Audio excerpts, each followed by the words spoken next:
समय पहले की बात है। कासगंज नामक एक सुंदर सा गांव हुआ करता था। उस गांव में एक लकड़हारा रहता था जिसका नाम रामू था।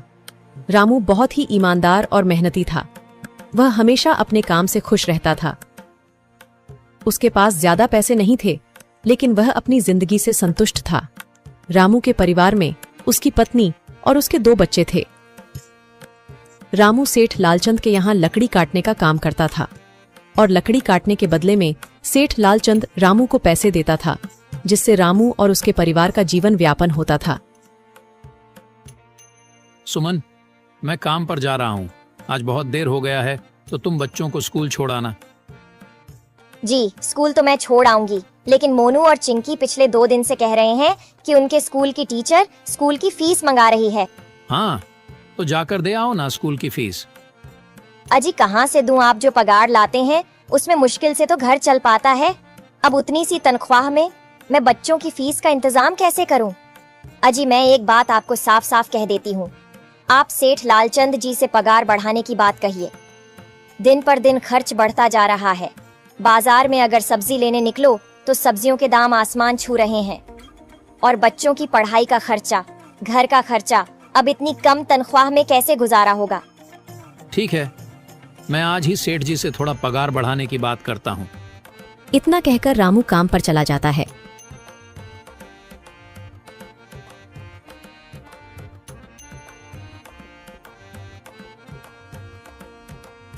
अरे भाई, आज तो पगार का दिन है। देखो, अब यह सेठ लालचंद कोई ना कोई लोचा जरूर करेगा। हमेशा कोई ना कोई बहाना बनाकर पगार कम कर देता है। और अगली बार तो मेरी आधी पगार काट ली थी, यह कहकर कि जो मैंने लालचंद जी से 200 रुपए उधार लिए थे, उसका ब्याज बढ़कर 1000 रुपए हो गया है। इसलिए मैं तुम्हारी पगार में से 1000 रुपए काट रहा हूँ। हाँ हरिया भाई, तुम एकदम ठीक कह रहे हो। ये सेठ लालचंद ना एक नंबर का चालाक और लालची इंसान है। एक तो दुगुना काम ले लेता है और बदले में पैसे भी पूरे नहीं देता। हाँ भाई, मेरे भी अगली बार सेठ लालचंद ने पगार काट लिए थे। मैंने बस 2 छुट्टी ली थी जब मेरी बिटिया बहुत बीमार थी, और इस लालचंद ने इस बात का फायदा उठाकर मेरी पूरी आधी पगार काट ली। हे भगवान, बस सेठ जी इस बार मेरी पूरी पगार दे दें। बच्चों के स्कूल की फीस भी भरनी है। ऐसे सभी लकड़हारे अपने काम पर लग जाते हैं। काम करने के बाद सेठ लालचंद के पास जाते हैं। सेठ जी, महीना पूरा हो गया है, हमें हमारी तनख्वाह दे दीजिए। देखो भाइयों, अभी मेरे पास तुम्हें देने के लिए पैसे नहीं है। अभी माल नहीं बिका है, सारा माल गोदाम में ही पड़ा हुआ है। कल या परसों तक तुम्हें तुम्हारी तनख्वाह मिल जाएगी। पर सेठ जी, अभी हमारे पास बिल्कुल पैसे नहीं बचे हैं। घर का भी सामान लाना है, बच्चों की फीस भरनी है। अरे मैंने कहा तो सही, 1-2 दिन और रुक जाओ, कल या परसों तक पैसे मिल जाएंगे। अभी मेरे पास पैसे नहीं है। सभी लकड़हारे निराश मन से अपने अपने घर आ जाते हैं। अजी क्या हुआ? इस बार कितना पगार मिला है? सुमन, अभी कोई पगार नहीं मिला। सेठ जी ने कहा है कि 1-2 दिन में पगार मिल जाएगा। पगार नहीं मिला? आपको तो पता है ना, बच्चों की फीस भरनी है। इनकी स्कूल टीचर ने आज साफ साफ चेतावनी दे दी है कि अगर कल फीस नहीं लाई तो बच्चों को घर पर ही बिठा लेना। अब बताओ मैं क्या करूं? मैं क्या करूं सुमन, ये सेठ जी समय पर कभी पैसे देते ही नहीं है। अब तो बस हम इंतजार के सिवा और कुछ नहीं कर सकते। 1-2 दिन की बात है, देख लेते हैं। ऐसे ही 2 दिन गुजर जाते हैं।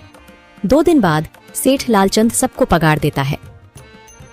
अरे हरिया, ये ले अपनी इस महीने की पगार। सेठ जी, यह तो बस 2000 है। मैंने तो इस महीने 3000 तक का काम किया है। हाँ, काम तो किया है, लेकिन तूने 1-1 घंटे आराम भी तो किया है। ये पैसे उसी आराम के कांटे हैं। पर सेठ जी, आपने तो कहा था 8 घंटे काम के महीने में 3000 मिलेंगे, और मैंने तो 8 घंटे काम किया और 1 घंटे आराम। देख हरिया, मुझे ज्यादा हिसाब किताब ना समझा। ये 2000 रख, अगर चाहिए तो, और अगर नहीं चाहिए तो कहीं और काम ढूंढ ले। बेचारे हरिया के पास उन पैसे को लेने की सिवाय और कोई रास्ता नहीं था। हरिया चुपचाप वह पैसे रख लेता है। रामू, ये लो तुम्हारे 2500 रुपए। पर सेठ जी, 2500 क्यों? मेरे तो पूरे 3000 बनते हैं ना। मैंने तो कोई छुट्टी भी नहीं की और ना ही कोई आराम। मैंने तो अपना सारा काम समय पर किया है। हाँ, समय पर तो किया है, पर इस समय बाजार में लकड़ियों का दाम काफी सस्ता हो गया है। इस वजह से अभी तुम्हें भी पगार कम ही मिलेगी जब तक लकड़ियों का दाम नहीं बढ़ता। पर सेठ जी, बात तो 3,000 की हुई थी ना, अब 2,500 में मैं कैसे घर चलाऊंगा? बच्चों की स्कूल की फीस भी भरनी है सेठ जी। इस बार आप पूरे पैसे दे दीजिए। 2,500 ही मिलेंगे तुझे। यहाँ काम करना है तो कर, वरना कहीं और काम ढूंढ ले। बेचारे हरिया के पास उन पैसे को लेने के सिवाय और कोई रास्ता नहीं था।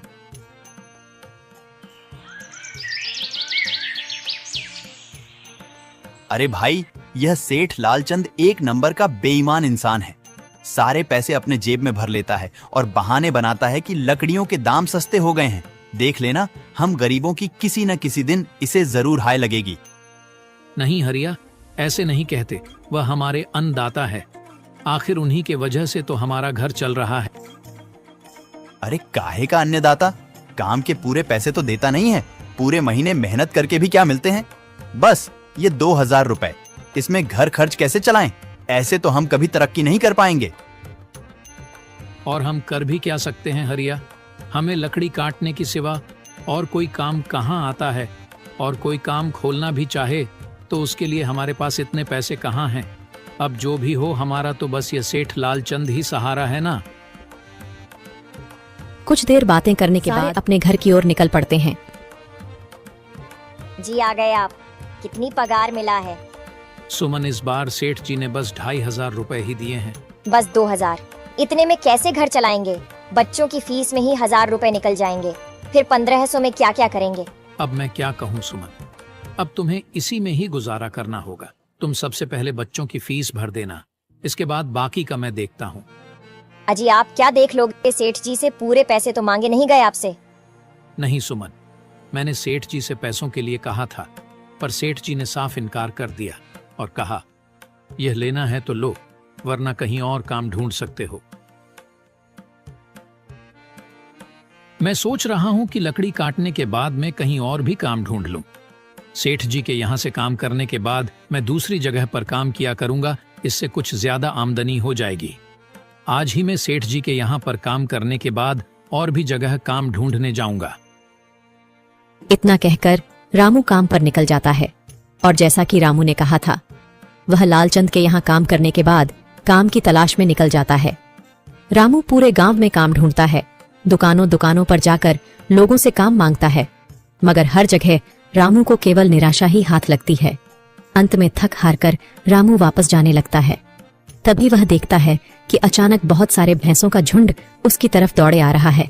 यह देखकर रामू बहुत डर जाता है। वह इधर उधर देखता है तो उसे एक गुफा दिखती है और वह गुफा में जाकर छुप जाता है।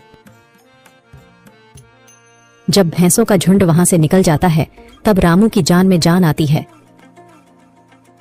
हे भगवान, आज तो बाल बाल बच गया मैं, वरना आज तो मैं इन भैंसों के पैरों तलों तो कुचला ही जाता। पर यह मैं कहाँ आ गया? रामू यह सब सोच ही रहा था कि तभी उसकी नजर गुफा में रखी एक टोकरी पर जाती है। रामू उस टोकरी के पास जाता है। ये कैसी गुफा है? ये कैसी टोकरी यहाँ पड़ी है? इसे मैं घर ले जाता हूँ, सामान रखने के काम आ जाएगी। रामू जैसे ही उस टोकरी को हाथ लगाता है, गुफा में से एक आवाज आती है, रुक जाओ, इसे छूने की कोशिश मत करो। यह आवाज सुनकर रामू एकदम पीछे हट जाता है। तभी गुफा में एक जिन्न प्रकट हो जाता है और वह रामू से कहता है, कौन हो तुम और मेरी गुफा में क्या कर रहे हो? मुझे माफ करना, आप जो भी हो। कुछ भैंसों का झुंड मेरे पीछे पड़ गया था और उनसे बचने के लिए मैं इस गुफा में आकर छिप गया और फिर मेरी नजर इस टोकरी पर गई। माफ कीजिए, मुझे लगा यहाँ कोई नहीं है तो यह टोकरी किसी की नहीं होगी, इसलिए मैंने इसे छुआ। रामू, तुम्हें डरने की जरूरत नहीं है। मैं तुम्हारे बारे में सब जानता हूँ। मेरी नजर एक बार भी जिस पर पड़ जाती है, मैं उसका इतिहास अपनी खुली आंखों से देख सकता हूँ। पर आप है कौन और आप इतने विचित्र क्यों दिखाई पड़ रहे हैं? आप अपना परिचय दीजिए। कौन है आप? मैं एक जिन हूँ और मैं कई सालों से इस गुफा की रक्षा कर रहा हूँ। यह गुफा मेरे पूर्वजों की है। इस गुफा में केवल वही इंसान घुस सकता है जिसका मन बिल्कुल पवित्र हो। अगर तुम अपवित्र होते तो तुम इस गुफा में कभी नहीं घुस पाते। तुम एक सच्चे इंसान हो, इसलिए तुम इस गुफा में घुस पाए और इस टोकरी को छू पाए। अब तुमने इस टोकरी को छुआ है तो यह टोकरी तुम्हारी हुई। नहीं, मुझे ये टोकरी नहीं चाहिए, मैं तो बस देख रहा था। डरो मत रामू, तुम ये टोकरी ले जाओ। ये कोई साधारण टोकरी नहीं है, बल्कि यह जादुई टोकरी है। जादुई टोकरी?